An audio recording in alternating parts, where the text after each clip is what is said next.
My name's David Hale. I'm 35 years old, and I thought I had a perfect marriage. 7 years with Rachel, my college sweetheart, the one person I believed I could trust more than anyone else in the world. We had our story. Met during a student fundraiser, fell in love fast, married young. She worked in marketing, I worked in tech. It wasn't glamorous, but it was stable, warm, safe. At least, that's what I thought. 3 weeks ago, Rachel came home from work, glowing, almost too bright. She was smiling at her phone, texting constantly, laughing under her breath. When I asked what was up, she said, "Oh, it's just work, big campaign coming up." But something about her tone didn't match her words. It wasn't the excitement of success. It was the thrill of something secret. I brushed it off. She'd always been ambitious. Maybe she was finally getting the recognition she deserved. Then, one Tuesday night, while I was cooking dinner, she leaned on the counter and said, "Hey, about the office holiday party on Friday. Maybe you should skip it this year." That stopped me cold.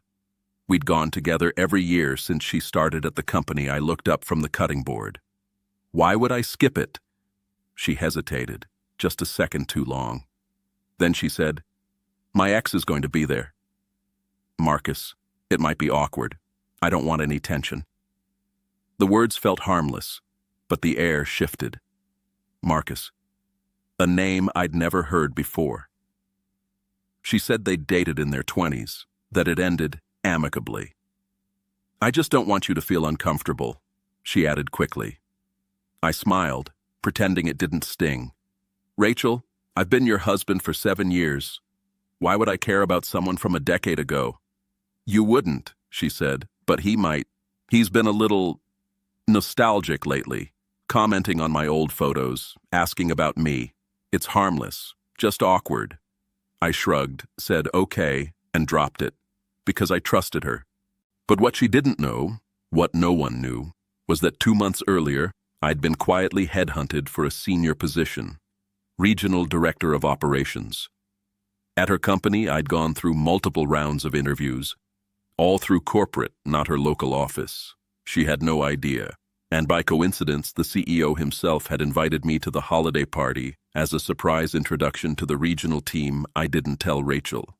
I wanted to surprise her. I thought she'd be proud. That Friday, she spent hours getting ready. New dress, black, form-fitting, elegant, not her usual office chic.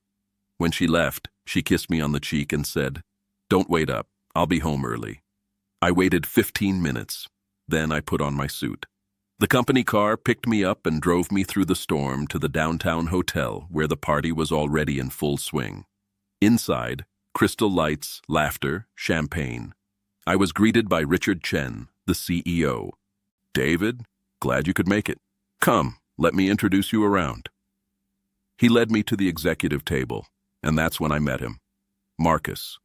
Tall, confident, expensive smile. He was seated next to my future chair. Richard clapped his shoulder. "Marcus, this is David Hale. He's our new regional director. Starts Monday." Marcus extended his hand, completely unaware.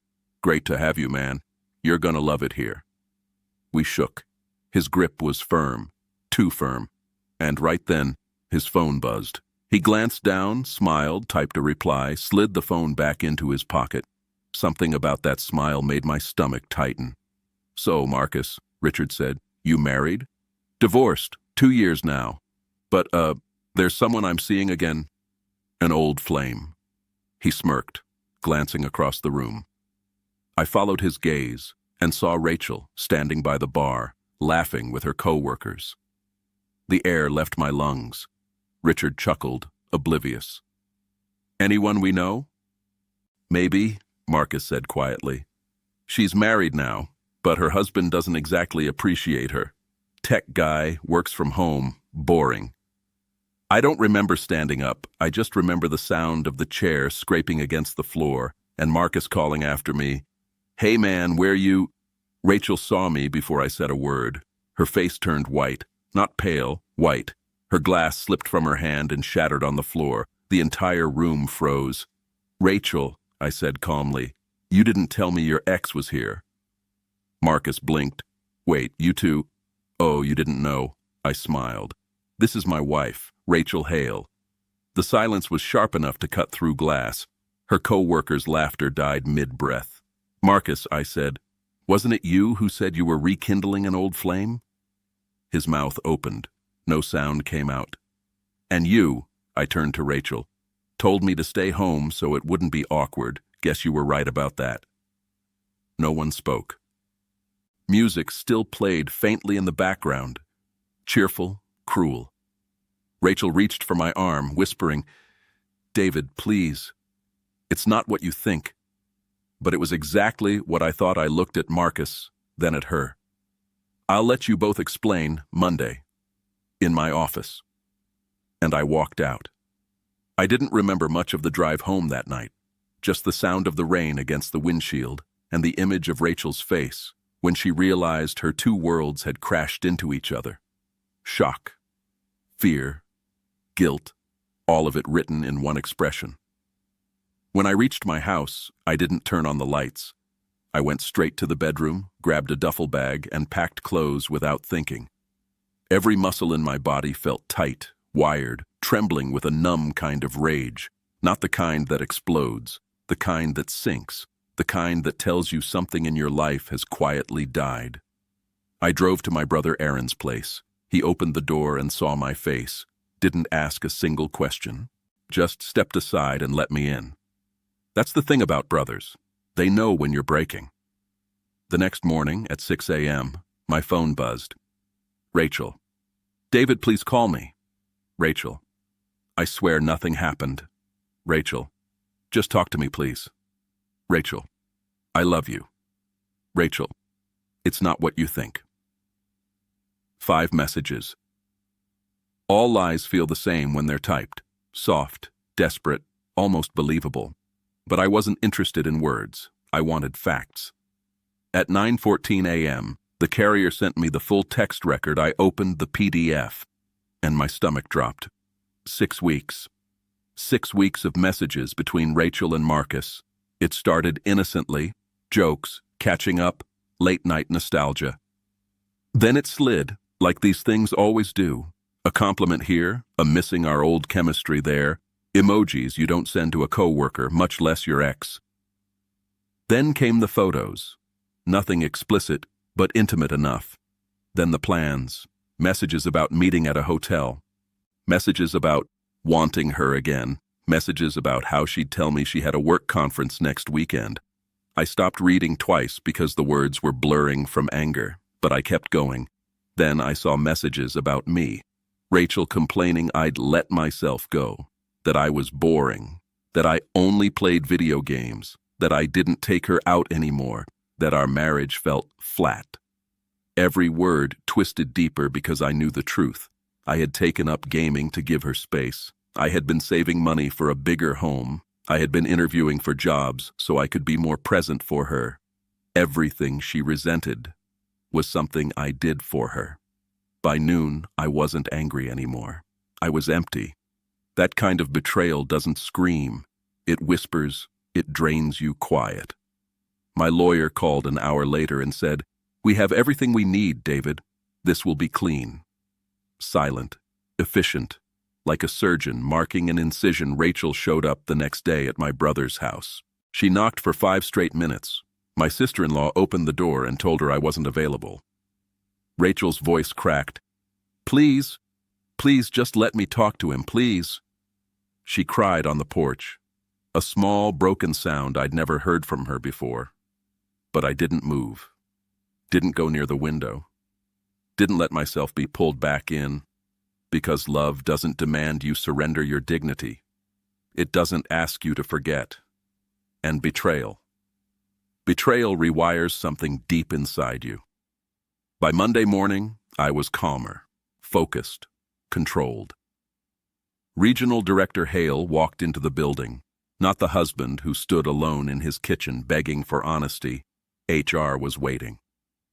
Richard Chen met me outside the conference room. "Rough weekend?"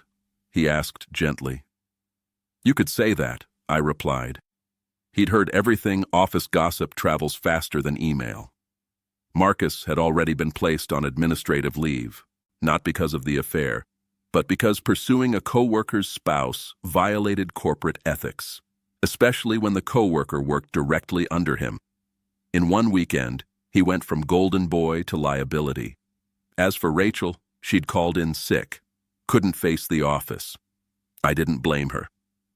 When I stepped into my new office, the plaque with my name already mounted on the door, something inside me shifted.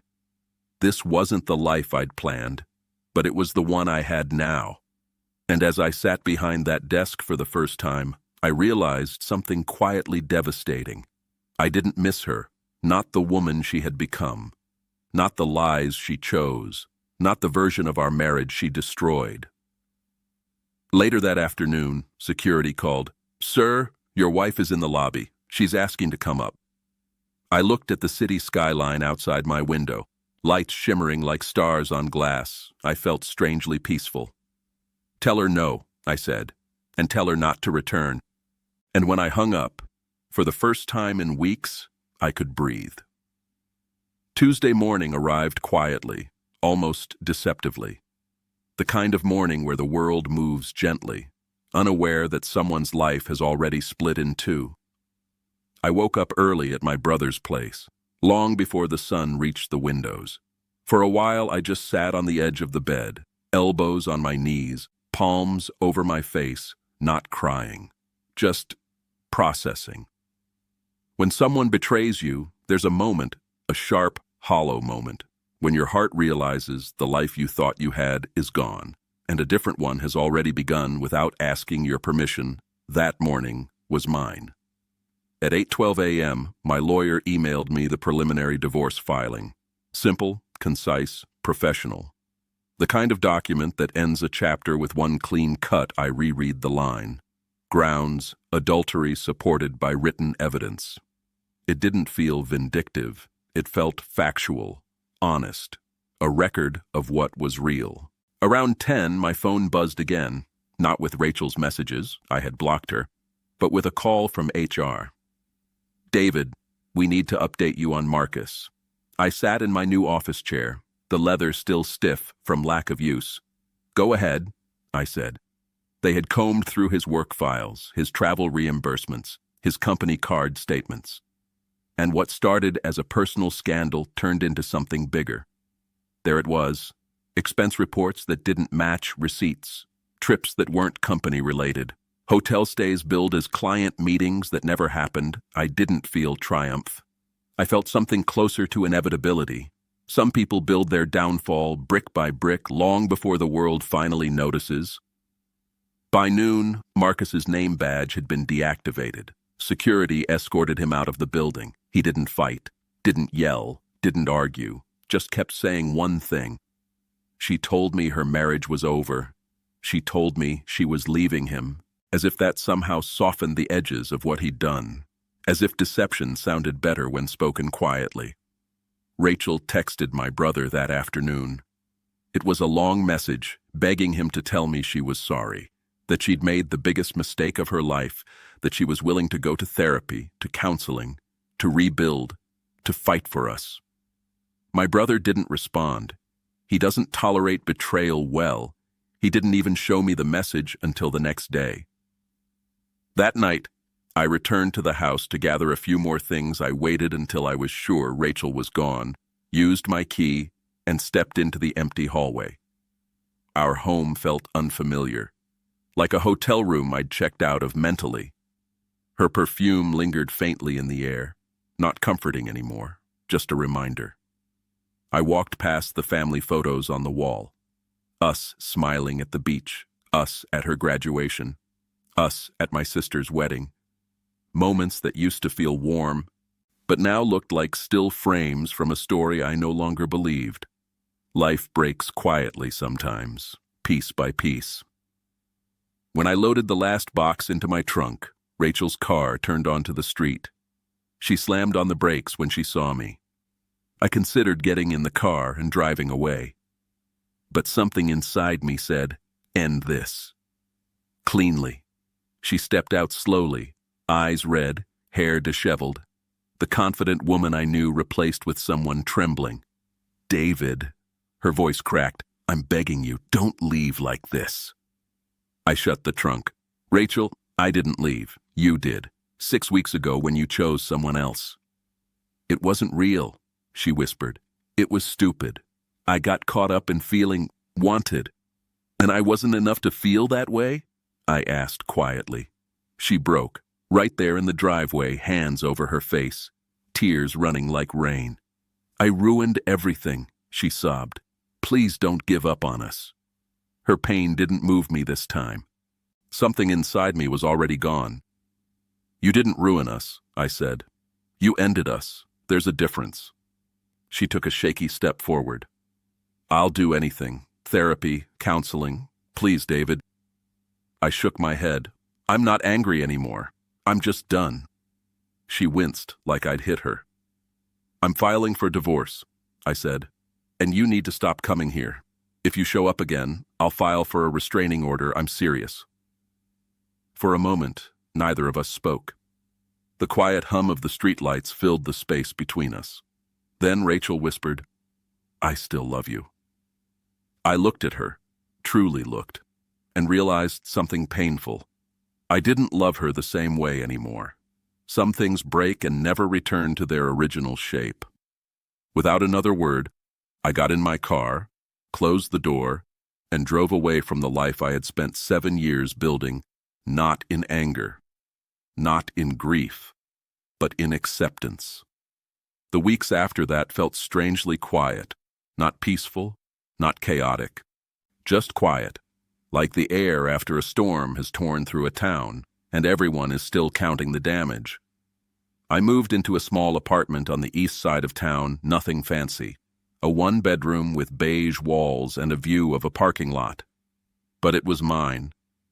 Every box I unpacked felt like reclaiming a piece of myself. I slept better there than I had in months. At work, things moved fast. News travels in waves, and corporate offices are oceans. Every ripple becomes a tide, people whispered, but they were respectful about it. Executives shook my hand longer than usual. Richard Chen checked in every other day. HR documented everything with surgical precision. And Marcus? He vanished. His office was emptied within 24 hours, his name scrubbed from directories, his access revoked. The only trace left of him was an email in the company-wide announcement, termination due to violations of corporate ethics and financial integrity. Not a word about Rachel. Not a word about the scandal. But everyone knew. The fallout rippled through the office. Departments started reviewing their policies. Managers reminded staff about boundaries. A couple of people even pulled me aside and quietly apologized for not saying anything earlier. That hurt more than the betrayal itself. To know people saw it and thought I wouldn't care, but I stayed professional. That's something pain teaches you, how to split yourself into compartments, how to bleed privately while appearing steady in public. One afternoon, about a week after the divorce filing, one of Rachel's close colleagues stopped me in the hallway. She hesitated, eyes soft. David, I just want you to know, we saw things. We didn't know how bad it was. I'm sorry. I nodded. Thank you. There wasn't much else to say. By the 3rd week, Rachel's lawyer reached out requesting reconciliation mediation, a last attempt to salvage what she'd broken. My lawyer rejected it before the email finished loading. The text evidence was overwhelming. The emotional breach was undeniable. There was nothing to salvage. Rachel was moved to another department, on a different floor, under a different VP entirely. Corporate labeled it a wellness reassignment. I labeled it distance. I didn't want to be cruel, but I needed boundaries. One Thursday morning, as I walked into the building, I saw her across the lobby, pale, smaller somehow, holding a stack of papers against her chest. She looked up. Our eyes met for half a second. She froze, and so did I. It wasn't anger in her expression, not bitterness, not defensiveness.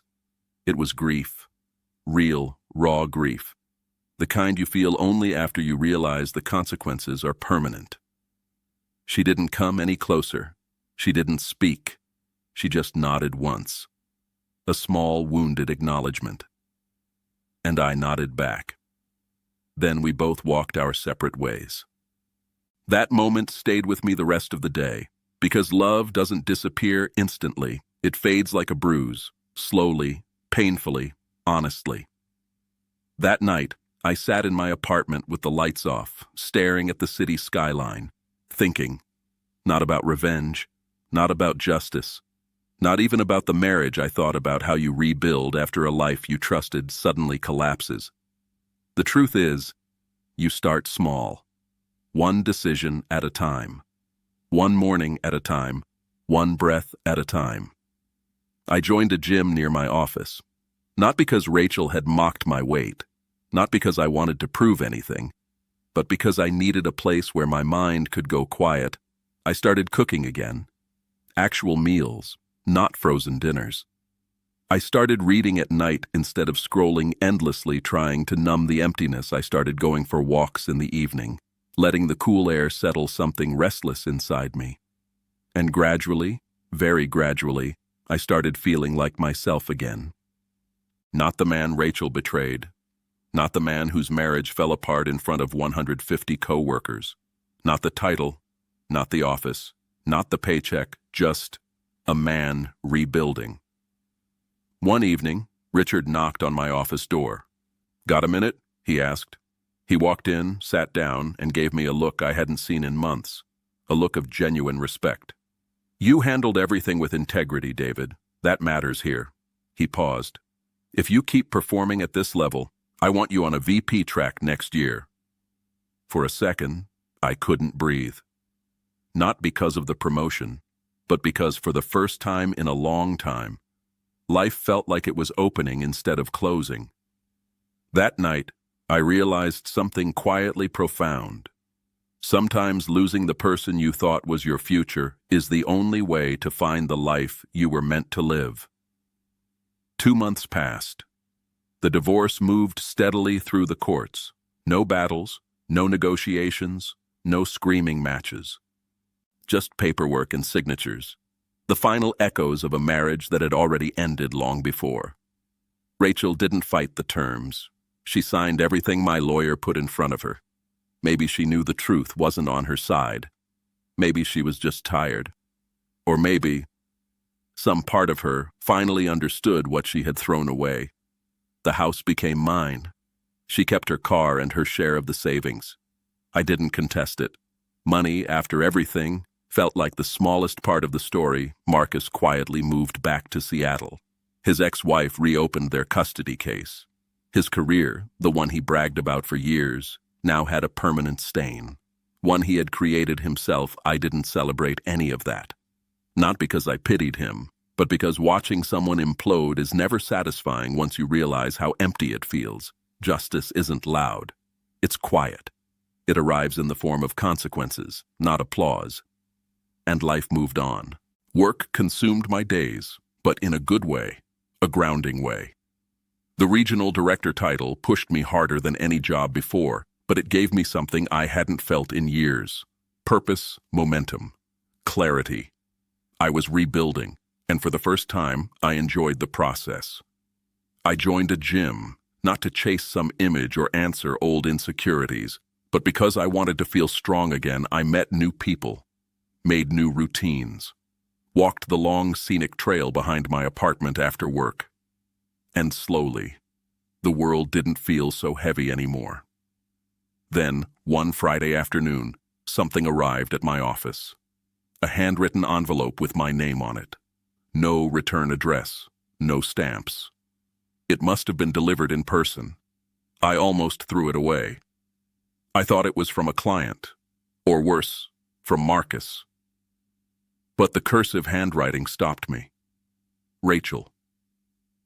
A small part of me hesitated, not because I hoped for anything, but because closure, when it comes gently, deserves to be heard. Inside was a short letter, not dramatic, not manipulative, just honest. She wrote about therapy, about realizing she had spent years chasing validation instead of communicating, about how Marcus had flattered her during a vulnerable period, how she'd gotten caught up in the attention, the fantasy, the novelty, how she thought I wasn't paying attention, While I had been quietly building a future for us, she said she didn't expect forgiveness. She didn't want reconciliation. She only wanted me to know she finally understood the weight of what she had done. And at the end, in a shaky line of ink, she wrote, "I hope someone sees you the way I should have. I hope you let them." I folded the letter and placed it in a drawer, not out of sentiment, not out of anger, but because it represented something important. A chapter closed, cleanly, finally. That night, I sat on my balcony with a glass of water, watching the lights of the city flicker like distant possibilities. I wasn't the man I had been 3 months ago. I wasn't broken anymore. I wasn't resentful. I wasn't waiting for Rachel's shadow to stop touching my life. I was free. A strange, unfamiliar word, but a good one. A week later, Richard called me into his office. He shut the door behind us, a rare gesture. "You've done phenomenal work these past months," he said, and the board noticed. I blinked. "Noticed what?" "That you're built for leadership," he smiled. "We're recommending you for a VP development track next year." For a second, I didn't speak, because in that moment, in that quiet, steady moment, I understood something deeply.